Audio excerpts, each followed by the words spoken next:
Setiap tahun kita pasti ngeliat ada influencer atau media yang ngegoreng soal utang negara. Setiap kali ada data dari pemerintah yang ngumumin bahwa mereka nambah utang, timeline pasti langsung penuh dengan sumpah serapah. Gila nih, ngutang terus, negaranya mau bangkrut, dan lain sebagainya. Kekhawatirannya wajar, karena di kepala kita ya logikanya simple. Utang itu sebenarnya kan kayak nyicil HP atau nyicil mobil. Kalau kebanyakan ya lu bakal kelilit utang. Dan sewaktu-waktu mungkin lu bakal nggak bisa bayar utangnya, ditagih debt collector, sampai akhirnya lu bangkrut. Tapi faktanya justru negara-negara yang ngotot untuk hemat dan mengecilkan utang di dunia modern ini malah adalah negara yang paling cepat hancur. Sementara negara-negara yang utangnya tuh boros banget, segede gunung sampai triliunan dolar, itu hidupnya santuy-santuy aja. Ya kayak US sama Jepang lah. Jadi pertanyaannya adalah, utang negara tuh beneran bahaya nggak sih? Kok banyak negara yang utangnya udah gila-gilaan tapi santuy aja? Apa jangan-jangan rakyat yang bodoh gara-gara kita protes terus soal utang padahal kita nggak tahu apa-apa? Atau justru Indonesia tuh lagi nggak baik-baik aja? Welcome to Psychology of Finance by 1%. Kita bakal bahas soal utang negara. Enjoy!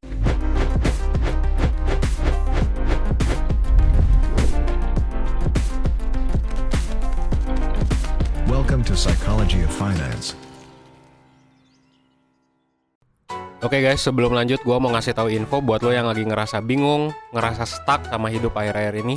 Entah itu soal karir, pendidikan, hubungan, keluarga, pernikahan, atau hal-hal personal lainnya.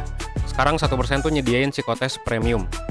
Di dalam psikotes premium ada berbagai pilihan tes yang dirancang buat ngebantu lo lebih paham siapa sih diri lo sebenarnya, supaya lo bisa ngambil keputusan hidup lo dengan lebih baik. Psikotes ini tuh ngegabungin berbagai jenis tes psikologi profesional. Jadi setiap lo beli, lo bakal dapet beberapa psikotes, disatuin reportnya jadi puluhan halaman untuk hasil yang akurat dan personal. Lo bisa baca puluhan halaman ini, dan yang paling keren, kalau lo nggak ngerti atau lo ada pertanyaan, lo bisa dapet insight lanjutan lewat konsultasi bareng expert dari 1%, langsung berdasarkan hasil tes lo. Langsung aja kunjungi 1.bio/psikotes premium buat info lebih lanjut.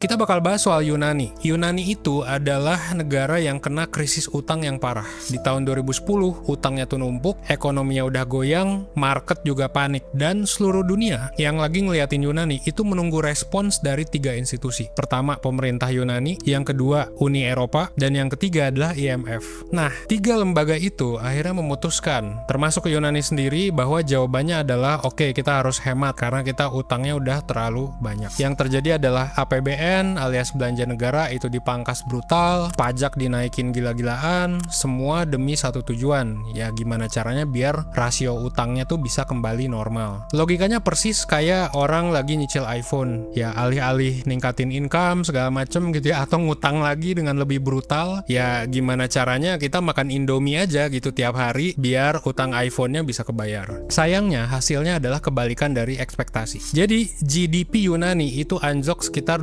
25-27%. Dan ini udah gila banget ya. Setara sama The Great Depression. Lu bayangin ya, orang yang nganggur itu tembus 27%. Jadi basically 1 dari 4 orang di Yunani itu nggak punya kerjaan. Dan yang bikin geleng-geleng kepala, rasio utangnya itu bukan turun, malah makin gede. Kalau kita lihat sebelum krisis di 2007, rasio utang Yunani itu sampai 103% GDP. Nah setelah bertahun-tahun hemat, rasionya tuh naik ke kisaran 177 sampai bahkan hampir dekat 200% GDP. Kok bisa yang terjadi kebalikannya? Nah, masalahnya adalah ketika ekonomi dipangkas, yang turun tuh bukan cuma APBN kan, tapi juga pemerintah gak spending, ya GDP juga turun. Nah, GDP ini angka penyebut dari rasio utang. Jadi walaupun utangnya kita tahan, kita nggak ngutang lagi sebagai negara, karena ekonominya nyusut lebih cepet, rasionya malah naik. Jadi ibaratnya lu udah kurus, lu dipaksa diet terus, sampai lu akhirnya sakit. Dan yang lebih gila, IMF, mereka sendiri mengaku bahwa mereka salah menghitung. Jadi 2 ekonom IMF itu mempublikasi riset di tahun 2013. Mereka tuh ngaku kalau IMF tuh pakai asumsi multiplier 0,5. Artinya setiap 1 rupiah belanja negara dipotong, ya ekonomi cuma turun 0,5 rupiah. Tapi ketika krisis, multipliernya ternyata bisa 0,9 sampai 1,7. Nah, artinya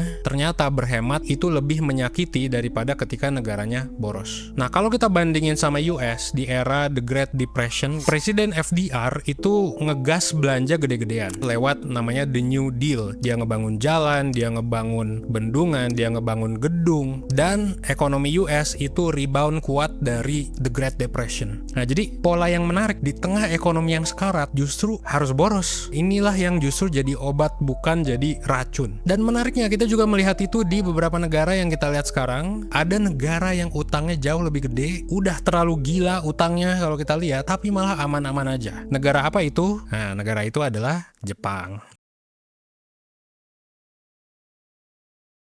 Tapi gue di sini nggak bakal bahas Jepang dulu. Gue bakal bahas bahwa negara itu ternyata ya bukan seperti manusia, bukan seperti rumah tangga yang kalau berhemat tuh bagus gitu. Jadi kita jangan nyamain APBN yang boros itu sama kayak dompet keluarga. Misal nih kita sebagai keluarga atau kita sebagai manusia biasa, kalau kita mau beli sesuatu ya kita harus kerja, cari duit. Kita nggak bisa nyetak rupiah lah ibaratnya. Sementara negara tuh bisa. Negara itu penerbit uang. Jadi basically ya negara yang menentukan berapa banyak rupiah ini beredar di Indonesia ibaratnya gitu ya, atau di negaranya masing-masing. Jadi kalau negara tuh bisa ngeprint uang terus-terusan, secara technically negara itu tidak akan pernah bisa bangkrut ya, kecuali hyperinflasi lah ya, kayak di Zimbabwe atau di Venezuela, dimana ketika ngeprintnya kebanyakan ya inflasi tembus 79,6 miliar %. Jadi uang kertas tuh udah beneran kagak ada harganya guys, kagak ada harga dirinya ya. Roti aja harganya bisa miliaran dolar Zimbabwe. Nah, jadi negara juga nggak boleh untuk ngeprint uang kebanyakan, untuk utang kebanyakan, itu juga nggak boleh. Jadi batasannya adalah bukan soal negara tuh harus hemat atau harus boros, tapi negara tuh harus merhatiin sebenarnya ya GDP mereka gimana, kapasitas produksi mereka gimana, dan inflasinya kayak gimana. Nah, yang nentuin utang negara itu sehat atau toksik itu ada 3 hal. Pertama, utangnya buat apa? Apakah buat bangun infrastruktur, atau buat misalnya ngegaji PNS, atau misalnya utangnya itu buat MBG misalnya, atau buat Kopdes. Terus yang kedua, utangnya ini berhutang ke siapa? Kan kita berhutang bisa ke siapa aja. Kemarin aja Danantara berhutang ke ya negara-negara lain lah ibaratnya. Jadi dipegangnya oleh siapa nih? Kebanyakan warga sendiri apa kebanyakan asing? Terus yang ketiga, kita berutang pakai mata uang apa? Apakah rupiah atau dolar? Nah, balik lagi soal Jepang. Utangnya Jepang itu 236 sampai 260% GDP. Jauh lebih gila kalau dibandingkan sama Yunani. Tapi Jepang santuy-santuy aja tuh, nggak ada demonstrasi massal menuju Jepang bangkrut misalnya. Terus juga nggak ada IMF yang datang-datang lagi. Kok aman-aman aja nih Jepang gitu ya? Apa yang berbeda sama Jepang? Well, karena balik lagi ke yang tadi, utangnya itu mayoritas dalam yen, mata uang sendiri. Terus banyak juga yang megang adalah warganya sendiri, bukan asing. Terus warga Jepang, terutama Bank of Japan dan banyak lembaga di dalamnya itu nahan mayoritas surat utang pemerintahnya. Jadi kalau masalah rasio utang, kita memang harus mempedulikan itu, seperti di Yunani gitu ya, kalau udah kegedean harus ada alarm. Nah, inilah yang menarik. Habis ini kita coba bahas soal Indonesia sedikit, tapi lagi-lagi disclaimer, gue bukan ekonom. Indonesia tuh baik-baik aja nggak sih? Itu pertanyaan yang bakal kita jawab di chapter selanjutnya. Lagi banyak masalah hidup, mau cerita ke orang terdekat, tapi respon keluarga dan teman gak suportif. Akhirnya malah bingung harus ngapain. Kalau udah kayak gitu, mungkin sekarang saatnya untuk pergi ke profesional. Salah satunya lewat life coaching 1%.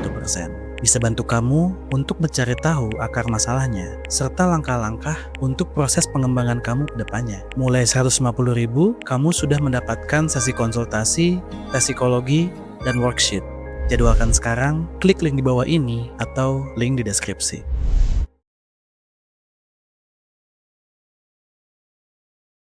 Nah, apakah Indonesia baik-baik aja? Jawabannya adalah enggak juga. Apakah Indonesia bakal bangkrut? Kayaknya masih jauh sih ya. Tapi ada lampu kuning, bahkan lampu oranye yang menyala. Letaknya itu di tempat yang jarang diributin orang. Atau malah biasanya orang awam sih ya. Ributnya tuh soal, ya rasio utang 40% gitu. Terus nanti pemerintah dan buzzernya bilang, masih 40% kok, belum sampai 60%. Karena share rasio memang masih sehat. Cuma, misal nih kita lihat satu angka lain. Contohnya debt service ratio atau DSR. Ini adalah porsi pendapatan negara yang habis buat bayar cicilan. Karena DSR Indonesia, kata berbagai ekonom dan ya analis dan lembaga di dunia, itu tembus 42-47%. Padahal idealnya tuh di bawah. Jadi ibaratnya kita punya pendapatan, kepakainya buat nyicilnya tuh banyak. Bahkan di 2026 bunga utang aja itu udah nelen hampir 600 triliun. Itu setara sama 19% pendapatan negara dan setara sama 22% penerimaan pajak. Jadi uang yang harus bisa dipakai nih ya buat MBG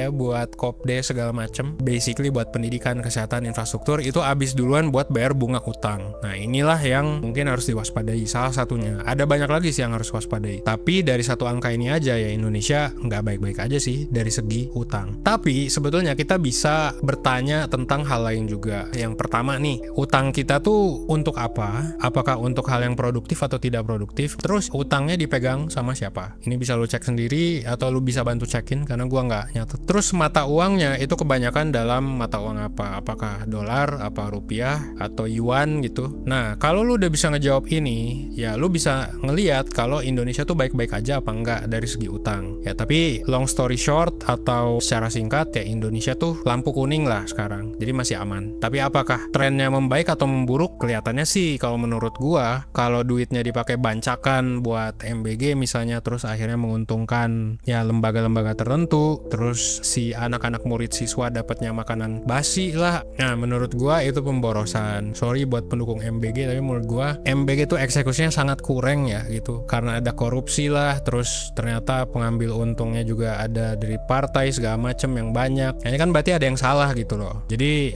gua sih setuju ya kalau MBG di-cut lah dan dievaluasi besar-besaran. Jangan sampai kayak yang untung bukan siswa-siswanya gitu. Terus yang kedua, lo bisa lihat GDP-nya, bukan cuma utangnya. Jadi rasio utang tuh kan utang dibagi GDP. Jadi lu jangan melototin utangnya doang, lu lihat juga GDP-nya. Kalau GDP-nya naik sesuai dengan klaim 5,61% yang katanya sih klaimnya bullshit menurut beberapa orang. Susah sih ngukurnya, tapi ya banyak orang yang bilang 5,61% itu palsu gitu ya, atau berbahaya. Tapi kalau GDP-nya memang benar segitu, ya bagus lah, kita bisa tumbuh di atas 5,5%. Tapi gua nggak yakin sih kedepannya bakal di atas itu, karena suku bunga udah naik dan indeks ekonomi juga banyak PHK yang kita nggak denger tapi orang tetap di PHK. Tapi balik lagi, lu jangan cuma lihat utangnya atau persentase rasio utangnya, tapi lihat juga GDP-nya, karena rasio utang tuh cuma satu angka dari banyak angka yang harus kita perhatiin. Yang ketiga, lihat juga cash flow-nya. Jadi kayak tadi gue bilang DSR, nah ini ya, utang, bunga utang gitu ya, itu kayak bahaya gitu, jadi harus dilihatin juga. Nah yang keempat, boroslah dengan cerdas. Jadi belanja negara tuh harus dilihat juga multiplier-nya. Jadi mungkin kalau ada satu hal yang gue bisa kritik gitu ya, dari misal videonya Bang Ferry gitu ya, video dari analis-analis ekonom, iya sih belanja negara memang tinggi, tapi kayak kalau memang belanja negaranya tepat ya why not. Nah ini yang gue nggak tahu tepat apa enggak. Masalahnya yang kelihatan di media itu nggak tepat. Kalau kita lihat dari MBG, Kopdes segala macem, sangat tidak tepat gitu ini sepertinya. Mungkin negara bisa memperbaiki juga komunikasi publiknya. Nah sekarang kita jadi lebih tahu nih soal finansial negara. Ternyata negara yang hemat itu nggak selalu baik. Sebenarnya lu bisa lihat kasus-kasus negara lain yang hemat sih, dan so far kalau gue lihat ada beberapa negara di Europe, lu bisa cari sendirilah di AI yang mana negara-negara lain yang hemat, yang mana negara-negara yang boros, dan lu bisa bandingin lebih bagus yang mana. Nah so far kalau dari gue menyimpulkan negara itu lebih baik boros, tapi borosnya kemana? Nah itu yang harus kita rakyat perhatikan dan kita protes kalau misalnya kita ngelihatnya nggak bener. Jadi kesimpulannya, apakah Indonesia baik-baik aja? Menurut gue sih iya ya. So far gue cukup optimis dengan Indonesia. Tapi ya lagi-lagi pemerintah juga nggak baik-baik amat, karena gue bukan buzzer, jadi gue berusaha untuk balance dalam menilai. Tapi yang jelas yang bisa kita nilai dengan jeblok dari pemerintah di tahun ini itu adalah komunikasinya yang kurang banget, termasuk juga eksekusi programnya yang niatnya baik. Ya so far sih kita lihat hasilnya ya oke lah dari GDP ya kalau kita lihat utang. Tapi apakah pemerintah bisa mempertahankannya? Gue nggak yakin. Tapi at least kita belajar hal baru hari ini. Semoga lu dapat insight juga dari sini, dan let's discuss. Disclaimer, lagi-lagi gue bukan ekonom. Statement gue bisa jadi salah, so gue Evan dari 1%. Thanks.